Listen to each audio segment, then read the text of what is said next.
تو سامعین اور ناظرین، ہندو مت کو شروع کرنے سے پہلے ہم مذاہب کی تقسیم آپ کو بتلاتے ہیں۔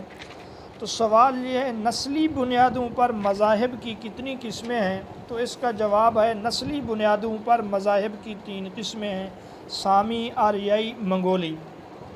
ہر ایک کی وضاحت اس کے موقع پر ہم بتلائیں گے۔ اگلا سوال یہ، آریائی مذاہب میں کون سے مذہب شامل ہیں؟ تو درست جواب ہے ہندو مت، جین مت، زرتشت اور سکھ مت، ان کو آریائی مذہب کہا جاتا ہے۔ کس مذہب کے آریائی اور منگولی ہونے میں اختلاف ہے؟ تو بدھ مت وہ مذہب ہے، کچھ اس کو آریائی مذاہب میں شمار کرتے ہیں، کچھ اس کو منگولی مذاہب میں شمار کرتے ہیں۔ بہرحال یہ اختلافی مذہب ہے۔ مذہب کی دیگر تقسیمیں کس طرح ہیں؟ تو اس کا جواب یہ ہے، مذہب کی تقسیم الہامی اور غیر الہامی کے لحاظ سے بھی ہے، تبلیغی اور غیر تبلیغی کے لحاظ سے بھی ہے۔ چنانچہ ہم ہندو مت کو شروع کر رہے ہیں۔ سب سے پہلا سوال کہ ہندو کا لفظی معنی کیا ہے؟ تو جواب ہے چور، سیاح، کالا، غلام، لیکن غلام فارسی زبان میں کہا جاتا ہے۔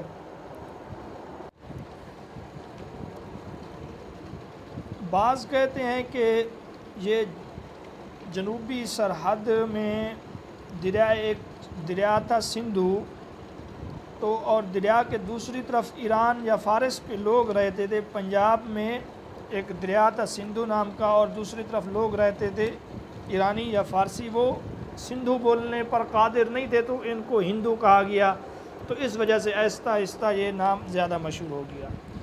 بعض لوگ یہ کہتے ہیں کہ آریہ لوگ جب ہندوستان میں آئے تو یہاں کے ہندوستان کے مقامی لوگ کالے تھے، اور ہندو کا معنی کالا ہے، اس وجہ سے ان کو ہندو کہا گیا، وغیرہ ذالک۔ اس طرح کے مختلف اقوال ہیں۔ ناظرین اور سامعین، دنیا کے ہر مذہب میں اس کا ایک بانی ہوتا ہے، ان کے متفق عقائد ہوتے ہیں، ان کی ایک تاریخ ہوتی ہے، ابتدا ہوتی ہے۔ ہندو مت وہ قدیم اور واحد مذہب ہے جن کا متفقہ کوئی بانی نہیں ہے، متفقہ کوئی تعریف نہیں ہے، متفقہ طور پہ ان کے کوئی عقائد نہیں ہیں، سوائے تناسخ اور اواگون کے ان کے کوئی عقائد آپس میں متفق نہیں ہیں۔ تو بہرحال ہم آپ کو مختصر ہندو مت کے بارے میں بتائیں گے۔ تو یہ ہندو مت کی ابتدا ہے کہ ہندو مت کے کوئی عقائد متفق نہیں ہیں، کوئی کتاب تاریخ کی 1200 عیسوی سے پہلے کی نہیں ہے، اسی طرح ان کی کوئی متفقہ تعریف نہیں ہے، متفقہ ان کا کوئی بانی نہیں ہے۔ ہندوستان میں آریہ قوم کب داخل ہوئی؟ کیونکہ ہندوستان میں جو ہندو مت یا ہندو مذہب کا آغاز ہے انہی آریہ لوگوں سے ہے، تو آریہ والے کب ہندوستان میں داخل ہوئے؟ کہا جاتا ہے 1500 قبل مسیح میں یہ لوگ ہندوستان میں داخل ہوئے۔ آریہ کا لفظی معنی کیا ہے؟ اس کے بارے میں بھی مختلف اقوال ہیں۔ بعض کہتے ہیں آریہ آر سے ہے، اس کے معنی کاشتکار، آر جو ہے نا ہل کو کہتے ہیں۔ بعض کہتے ہیں اجنبی، نووارد۔ بعض کہتے ہیں آریہ کا معنی تھا معزز، قابل احترام۔ آریہ والے بھی خود کہتے ہیں کہ ہمیں ہندو جو کہا گیا یہ ہمیں ہمارے دشمنوں نے نام دیا، ورنہ ہم ہندو نہیں تھے، بلکہ ویدک ادب سے لے کر منو سمرتی تک آریہ والوں کے لیے ہندو کا لفظ نہیں بولا گیا، یہ ہندو بعد کی ایجاد ہے۔ اگلا سوال ہے، آریوں کا وطن اصلی کون سا تھا؟ یہ کس علاقے سے آئے؟ اس میں شدید اختلاف ہے۔ بعض کہتے ہیں جنوبی روس کے میدان سے آئے ہیں، بعض کہتے ہیں خوارزم یعنی وسط ایشیا سے۔ جو جدید تحقیق ہے وہ یہی ہے کہ یہ خوارزم وسط ایشیا یعنی موجودہ ازبکستان سے آئے ہیں۔ اگلا سوال یہ ہے کہ آریائی لوگ ہندوستان کیوں آئے؟ آنے کی وجہ کیا ہے؟ وطن چھوڑنے کی وجہ کیا ہے؟ تو معاشی زندگی تنگ ہونے کی وجہ سے یہ ترک وطن پر مجبور ہوئے۔ ہندو مذہب ویدک دور کب سے کب تک رہا ہے؟ یہ ہندو مذہب کا پہلا دور ہے جس کو ویدک دور کہتے ہیں یا ویدک ادب کہتے ہیں۔ تو یاد رکھیے یہ آریوں کی آمد سے لے کر یعنی 1500 قبل مسیح سے لے کر 400 قبل مسیح تک اس کو قدیم ہندو مذہب بھی کہتے ہیں، اس کو برہمنی مت بھی کہتے ہیں، اس کو برہمنی دور بھی کہتے ہیں۔ اب اگر سوال پوچھا جائے ویدک ادب کب سے کب تک ہے، تو 1500 قبل مسیح سے 400 قبل مسیح تک۔ یا ویدک ادب کی ابتدا کب ہوئی؟ 1500 قبل مسیح میں اس کی ابتدا ہوئی۔ اور اگر سوال ہو نا ویدیں لکھی کب گئی ہیں، تو ویدیں 1700 قبل مسیح میں لکھی گئی ہیں۔ اس دور کی خصوصیات کیا تھیں؟ تو ویدک ادب دور کی خصوصیات ارواح پرستی، روح کی پرستش کرنا، عبادت کرنا، اسی طرح قربانی۔ ہندو مت میں سب سے بڑی عبادت جو تھی وہ قربانی سمجھی جاتی تھی، تو ویدک ادب میں قربانی کو بہت زیادہ اہمیت حاصل تھی۔ ہندو مت کی کتابیں، ہندو اپنی مذہبی کتب کو 2 حصوں میں تقسیم کرتے ہیں، شرطی یا شرطی، یعنی سرتی بھی اس کو کہتے ہیں، کانوں سے سنا ہوا یا مکاشفہ یا الہام۔ مقصد یہ ہے کہ وہ کہتے ہیں ہمارے رشیوں کے اوپر جو الہام ہوا اس کو وہ سرتی کہتے ہیں۔ دوسرا ہے سمرتی، یعنی باپ دادوں کی طرف سے ان کو پہنچا زبانی روایات، اس کو وہ سمرتی کہتے ہیں۔ تو سوال بن سکتا ہے ہندوؤں کا مذہبی ادب کتنے حصوں میں تقسیم ہے؟ تو جواب ہوگا 2 حصوں میں، سرتی اور سمرتی۔ شرطی یا شمرتی، سرتی کا معنی مسموع، سنا ہوا، کہ رشیوں نے کلام سنا ہے، ان کے اوپر کلام نازل ہوا ہے، اور سمرتی کا مطلب باپ دادوں کی طرف سے پہنچا ہے۔ وید جو ہیں شرطی ہیں، یعنی پہلے میں شامل ہیں۔ وید کا لفظی معنی کیا ہے؟ تو وید سنسکرت زبان کا لفظ ہے اور مصدر ہے، معنی ہے جاننا، سوچنا، غور و فکر کرنا، علم، عرفان، یہ تمام اس کے وید کے معنی بن سکتے ہیں۔ اگلا سوال ہے ویدک ادب کی تقسیمیں کتنی ہیں؟ تو اس کی 2 تقسیمیں ہیں، ہر تقسیم کے لحاظ سے اس کی 4 قسمیں ہیں۔ ایک تو یہ ہے کہ زمانہ تصنیف اور موضوع کے لحاظ سے، اس لحاظ سے وہ برہمہ ہے، سہمتا ہے، اور اسی طرح ارنیکا ہے، اپنشد ہے وغیرہ۔ اور دوسری تقسیم ہے منتروں اور بھجنوں کے موقع استعمال کے لحاظ سے، کس کو کس موقع پر پڑھتے ہیں، کس میں کون سی چیز ہے، اس لحاظ سے 4 قسمیں ہیں۔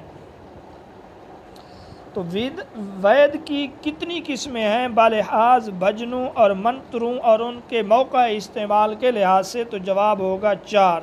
ویسے بھی اگر عام طور پہ پوچھ لیا جائے کہ کتنی وید ہیں تو آپ بتا دیں 4 ہیں، کہ ایک رگ وید ہے، یجر وید ہے، سام وید ہے، اتھر وید ہے۔ اب ہر ایک کا مختصر اور انتہائی جو اہم معلومات ہیں وہ آپ کے سامنے رکھیں گے۔ تو رگ وید کا مختصر تعارف یہ ہے، یہ منظوم ہے، سارے کا سارا منظوم ہے، یعنی نظم کی شکل میں ہے، سب سے قدیم بھی یہی ہے، اور اس میں 1028 بھجن ہیں، 10,000 منتر ہیں۔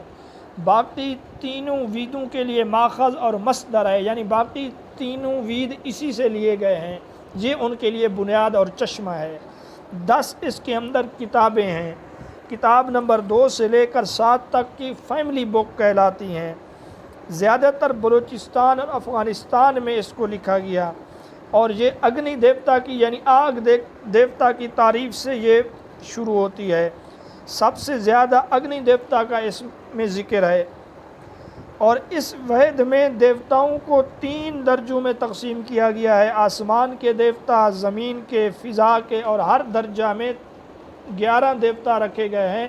تو اس لحاظ سے 33 دیوتا بنتے ہیں۔ اگر سوال بن جائے کہ رگ وید میں کتنے دیوتاؤں کا ذکر ہے تو جواب ہوگا 33۔ اس وید میں کثرت میں وحدت کی تلاش، اس میں کثرت کے اندر وحدت کی تلاش کا ذکر بھی ہے۔ دنیا کا قدیم مذہب جس کا کوئی بانی نہیں وہ ہندو مذہب ہے۔ ٹھیک ہو گیا۔ اگلا سوال ہے کون سا وید قربانی کے موقع پر گایا جاتا ہے؟ تو اس کا جواب ہے یجر وید۔ اس کو رسومات کا علم بھی کہتے ہیں۔ رسومات کا علم یا قربانی کے موقع پر جس وید کو گاتے اور پڑھتے ہیں وہ ہے یجر۔ اگلا سوال ہے تیسرا وید کون سا ہے؟ تو اس کا جواب ہے سام۔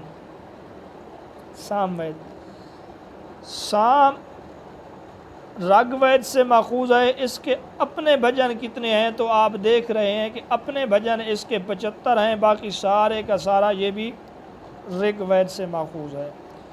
سام وید میں کل کتنے بھجن ہیں تو اس کے بارے میں بھی مختلف اقوال ہیں، یا اس میں کل کتنے اشعار ہیں تو بعض کہتے ہیں 1500 ہیں یا 1549 ہیں، ایک قول یہ بھی ہے 810 اشعار ہیں اس میں، کس میں؟ سام وید میں۔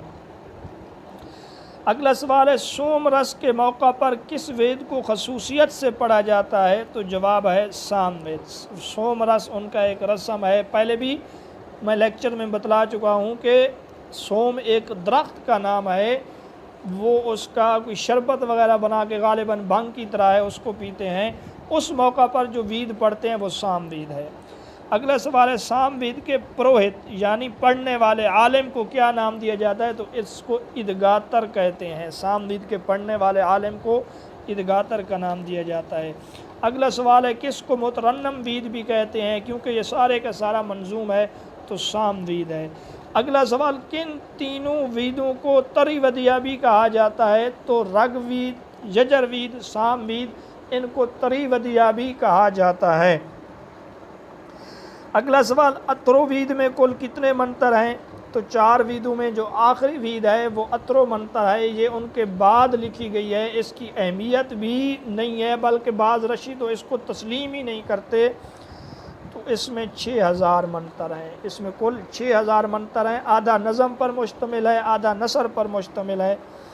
اگلا سوال کس وید میں وحدت الوجود یا ہمہ اوست کی تعلیم ہے؟ وحدت الوجود کا ذکر یا ہمہ اوست یعنی سب کچھ وہی ہے، کس وید میں اس چیز کا تذکرہ ہے تو جواب ہے اترو وید میں اس چیز کا تذکرہ ہے۔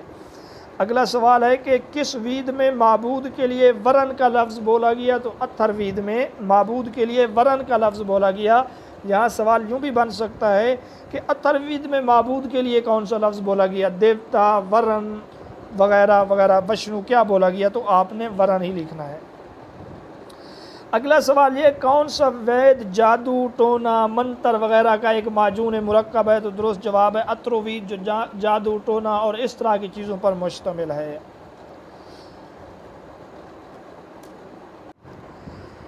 اب ہم آتے ہیں ویدوں کی دوسری تقسیم کے بالحاظ موضوع یا بالحاظ تصنیف وید کتنے حصوں پر ہیں تو جواب ہے 4۔ منتر بھاگ یا سمہتا بھاگ یہ ویدوں کا پہلا حصہ ہے، یہ کس پر مشتمل ہے تو اس کا جواب ہے دعاؤں پر۔ وہ مضمون کے اعتبار سے، موضوع کے اعتبار سے ہر وید جو ہے 4 حصوں پر مشتمل ہے۔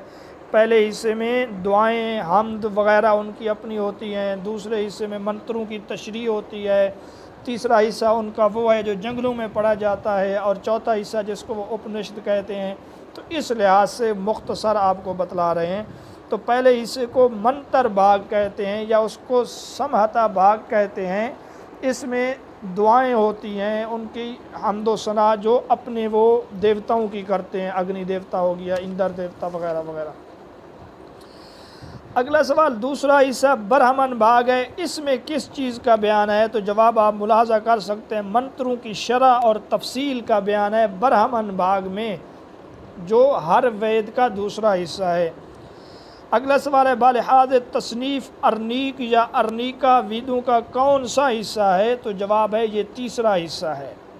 اگر سوال میں آ جائے کہ ہر وید کا ارنیکا کون سا حصہ ہے زمانے کے اعتبار سے، تصنیف کے اعتبار سے یا موضوع کے اعتبار سے تو جواب ہوگا تیسرا۔ اگلا سوال ارنیکا حصہ کہاں پڑھا جاتا ہے یا کہاں اس کو تصنیف کرتے ہیں تو جواب یہ ہے یہ وہ حصہ ہے جو جنگلوں میں تصنیف کرتے ہیں یا جنگلوں میں اس کو پڑھتے ہیں۔